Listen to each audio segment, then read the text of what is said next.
Alô pessoal, mais um vídeo no canal Vene Casagrande, é data FIFA, Flamengo só joga no sábado, dia 15 de novembro, com vários desfalques, porque muitos jogadores estarão servindo as suas seleções. Flamengo só se reapresenta de maneira integral, todos os jogadores na quarta-feira, nessa terça apenas alguns jogadores para fazer trabalhos específicos, mas muita coisa importante para falarmos do Flamengo. Por exemplo, a renovação de Arrascaeta foi celebrada, inclusive lá no gramado, uma bonita festa, uma merecida festa para o atual camisa 10 do Flamengo, que para mim já senta na mesa dos ídolos da história do Flamengo, Zico ali, Leandro, tem o Arrascaeta nessa mesa, mas e a renovação do Felipe Luiz? Morreu essa história? Como é que está a situação? Nós vamos trazer essas informações. E Léo Ortiz e Jorginho podem jogar no sábado contra o Sport, dois jogadores que estão no departamento médico. Eu nem cito o Pedro, porque isso aí dificilmente mesmo, eu acho que nem se cogita essa ideia, mas e Jorginho e Léo Ortiz? Será que tem chance? Nós fomos apurar e vamos trazer as respostas no vídeo de agora. Mas antes, gostaria de pedir para você se inscrever no canal, soltar o dedo no like, ativar a notificação e, claro, compartilhar esse vídeo com todo mundo. Acontece no Flamengo. Seja torcedor do Flamengo, seja torcedor rival, eles precisam ver o que acontece no Flamengo e o status que o Flamengo está atingindo, não só no cenário sul-americano, no cenário mundial. E por falar em mundial, eu vou trazer uma informação, na verdade uma opinião bem polêmica aqui, e já deu muita polêmica nas outras redes sociais. Eu fiz uma publicação sobre o Neymar, Copa do Mundo. E por que eu estou falando isso aqui no canal? Porque foi justamente no jogo contra o Flamengo que ele mostrou que não tem a menor condição de disputar a próxima Copa do Mundo. E eu vou trazer aqui os meus argumentos. Eu fiz a seguinte publicação: Neymar não tem condições e nem merece disputar a próxima Copa do Mundo. Inclusive, se você aí acha que o jogador é a esperança do Hexa, você não vai ver o Hexa do Brasil em 2026. E vou trazer argumentos para dar essa opinião. E o jogo Flamengo 3, Santos 2 no Maracanã foi um grande exemplo. Primeiro argumento: Neymar foi engolido por Eric Pulgar e depois o Saúl no segundo tempo.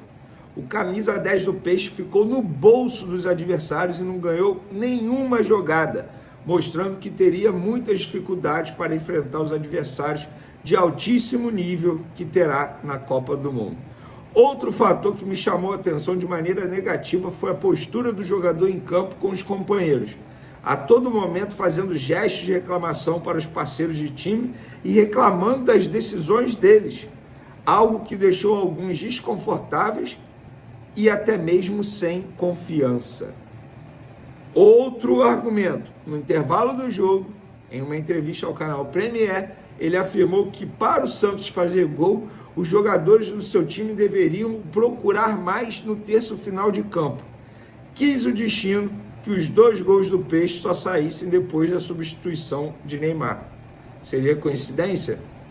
No segundo tempo, depois de ser anulado pelos adversários, saiu de campo aos 40 minutos, reclamando do Vojvoda, da maneira que vocês puderam ver, todo mundo viu, ele não escondeu nem um pouco, e foi direto para o vestiário, com uma postura que podemos considerar infantil e mimada.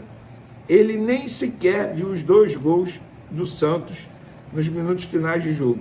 Será que isso caiu bem nos bastidores? Fica o questionamento. E para finalizar, por que eu cito esse episódio?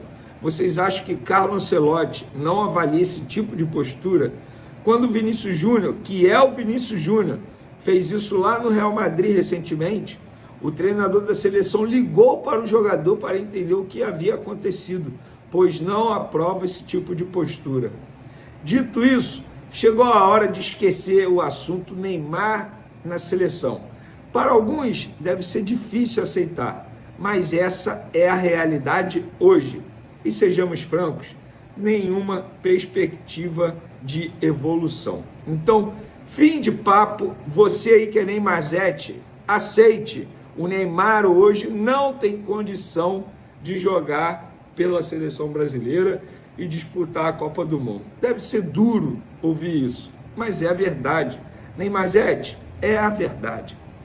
Vamos falar agora de Flamengo? Muita gente me perguntando aí. Vene, Jorginho e Léo Ortiz vão jogar no sábado, tem chance de jogar no sábado. Só para contextualizar, o Flamengo vai ter certo 7 desfalques, 7 jogadores convocados. Alexandre, Danilo, Carrascal, Plata, Arrascaeta, Varela e Vinha. Além disso, Jorginho está no DM, Léo Ortiz no DM e Pedro no DM. Ou seja, 10 no total desfalques. Pedro não vai jogar. E Jorginho e Léo Ortiz. A informação que eu tenho que Jorginho praticamente chance zero. Léo Ortiz também é muito difícil. Isso só comprova que o que nós falamos era verdade. O Jorginho teve uma grave lesão muscular, está sendo preparado para a final da Libertadores, marcada para o dia 29. Se voltar, vai voltar ali um pouco antes dessa final, dessa decisão. Chance praticamente zero de pegar o Sport no sábado, dia 15. Léo Ortiz comprova mais uma vez aquilo que relatamos. A lesão que ele teve no tornozelo foi muito grave. Ele jogou na semifinal da Libertadores contra o Racing na base literalmente do sacrifício. Tanto é que depois daquele jogo ele não voltou mais a campo. Inclusive, nesse jogo ele sentiu muitas dores no local e vocês puderam ver nesse duelo. Então, para aqueles que duvidavam, quando o Léo Ortiz jogou, falou, pô, Vene, você falou que a lesão era grave, não era, ele já voltou. Não, ele voltou no sacrifício. Se você me perguntar, poxa, será que o fato dele ter voltado, jogado no sacrifício, não agravou a lesão? Eu estaria sendo leviano se eu falasse que sim, porque eu não tenho essa informação, ninguém me relatou isso, tá? Mas os dois jogadores, Jorginho, praticamente chance zero, Léo Ortiz, chances remotas, digamos assim. Então, muito difícil de ver esses dois atletas. E o Pedro, a gente já sabe também que a situação é bem grave. Ele deve voltar a treinar em campo, com bola, nessa semana, com o grupo. Então, ainda vai trabalhar a parte física. Vamos ver se no dia 19, contra o Fluminense, esses 3 jogadores ficam à disposição. E os jogadores que foram convocados também são dúvidas. Depende muito do desempenho deles durante essa data FIFA, como vai ser a logística do Flamengo adotada para trazer esses 7 jogadores de volta ao Brasil para disputar o jogo lá em Recife, tá? O jogo é na Arena Pernambuco. Então fica aí a informação. Para finalizar o nosso vídeo, renovação de contrato de Felipe Luiz.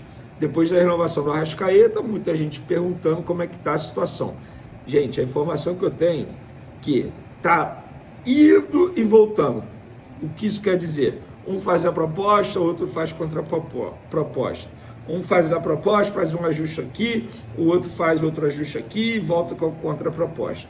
Nesse momento, quem está à frente da negociação, só para vocês terem noção, é o presidente BAP. E isso não é normal. Por quê? Isso é grave, isso quer dizer que ele não vai renovar? Não. É porque é o BAP que está tomando a frente dessa situação por conta da dificuldade da negociação, não sei, também não sei, mas o que eu tenho de informação, o BAP é quem assumiu essa negociação e quem está conversando com o empresário do Felipe Luiz, que a gente sabe que é um dos maiores, se não o maior do futebol, que é o português Jorge, que já foi ou ainda é empresário do Cristiano Ronaldo e de vários outros craques pelo mundo aí, do Nani, enfim, mas o BAP está à frente disso. As negociações estão em andamento, isso não está travado, não é porque o Flamengo não quer mais renovar, ou que Felipe Luiz não quer renovar, não. É uma negociação como qualquer outra, um fala aqui, outro aqui, e eles vão tentar chegar a um acordo. Beleza? Tamo junto, ótimo dia para vocês, fui! Falar sobre Claudinho, atacante, que fez sucesso com a camisa do Red Bull Bragantino e foi alvo de Flamengo e Palmeiras. Em uma entrevista recente, ele admitiu que esteve perto de fechar com o Flamengo e com o Palmeiras. Vou trazer a explicação de cada uma dessas negociações, começando em relação ao Flamengo. E eu queria muito ter ido para o Flamengo, mas acabou que não quiseram me liberar no Zenit e ofereceram uma renovação de contrato, explicou o Claudinho em entrevista à TNT Esportes. Sobre o Palmeiras, abre aspas, com o Palmeiras foi a mesma coisa. Chegou bem perto de fechar, mas ficou na mão do Zenit. Aí acabou vindo a proposta do Catar, explicou o Claudinho, que se mudou no início dessa temporada da Rússia para o Al Saad do Catar. O time do Al Saad é o principal do país, é a equipe do rei, do príncipe, há um enorme investimento por lá. Claudinho ganha mais hoje no Catar do que ganhava na Rússia, cifras bem superiores a que teria, seja jogando por Palmeiras ou Flamengo. Importante registrar também que seu contrato só se encerra em 2029. Atleta avaliado em 15 milhões de euros nos primeiros 6 meses de Al Saad. Números só normais, 17 jogos, 3 gols e 3 assistências. Na temporada mais recente, que começou na metade do ano, aí sim a coisa engrenou. São 7 partidas com 3 gols e 3 assistências. Ele foi extremamente decisivo nas 2 últimas partidas do seu time.